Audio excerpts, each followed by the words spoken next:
The S22's battery is a big question for many, and I've been looking at comments left by all of you. And I think it's time I tried to clear the air. I charged my phone to 100% and then watched Squid Game for an hour on Netflix, played Call of Duty for an hour, recorded a 4K video for 15 minutes, a Full HD video for 15 minutes, listened to music on my Bluetooth earphones for 1 hour, watched YouTube for an hour, and surfed Instagram for 30 minutes, and then read articles on Google for another 30 minutes. And it took me about 5.5 hours to completely drain the battery from 100 to 0%. Interestingly, in my personal day-to-day use, I got a screen on time of about 3.5 hours, but with a screen off time of about 13 hours, which by the way, also eats up battery. So in all fairness, if I did trade some of my screen off time, I may actually be able to extend my screen on time to about 5 hours. So all in all, average screen time is about 5 hours, which is pretty good in my opinion. Now do note, all of this was tested indoors on Wi-Fi at room temperature. If you're up and about, this might actually be somewhere between 4 and 5 hours. Now, people have expressed disappointment and unhappiness with respect to this. And sure, it's an expensive phone in 2022, giving you only up to 5 hours of screen on time, which feels inadequate. But this phone isn't meant or designed for long hours of usage. Look at it, it's super compact. Compared to the Ultra here, this phone is thin and small, and that's the highlight. The beauty and the elegance of this form factor would not have been possible if they went for a bulkier, bigger battery. But this phone isn't meant or designed for long hours of usage. I mean, look at race cars. You get small tanks and the fuel runs out very quickly, but you don't complain about fuel economy, do you? You get the experience.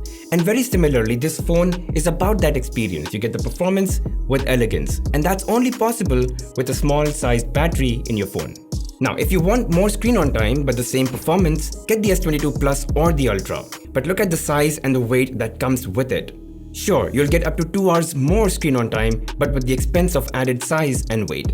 And if you want even more screen on time, then you can go for phones that have even lesser power-hungry processors like the Snapdragon 778G or the 750G. Also, remember, One UI 4.1 is packed with features. It's not bare bones Android 12. There are a lot of things happening in the background, a lot of processes, which makes One UI so feature-rich.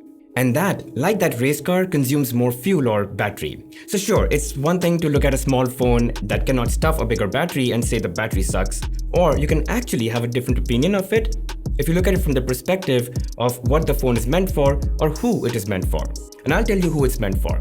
If you don't have a lot of travel or commute, or if your smartphone usage is limited to, general reading or emails and messaging and social media or occasional music and video, that's it.